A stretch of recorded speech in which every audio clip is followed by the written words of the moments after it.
The Premier has ordered Clive Palmer to fix a potentially disastrous problem at his North Queensland nickel refinery. Mr Palmer says children will die if he's not allowed to pump contaminated water into the sea. Here's State Political Editor Cathy Border. He's not one to mince his words. After heavy rains, Clive Palmer says the tailing ponds at his nickel plant near Townsville are at risk of bursting if water isn't pumped into the nearby Great Barrier Reef. Well, let's leave the dams there. If we close it down and we leave the dams there, they're going to burst. Children are going to die. Well, he's larger than life, that's for sure. Premier Newman was quick to reject Mr Palmer. The bottom line, or the short answer on that, is he's got to fix it up. They cannot release contaminated water into the Great Barrier Reef Marine Park, and this government will enforce the laws without fear or favour.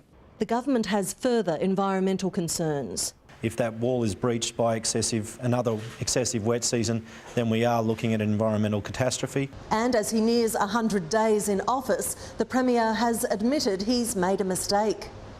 It was over the government's late-night revelation in Parliament it'd be changing the surrogacy laws, even though Campbell Newman flatly denied he'd make any changes during the election campaign. I was asked a question in the dying days, and frankly I made a mistake. The mistake was not understanding what my MPs had been discussing.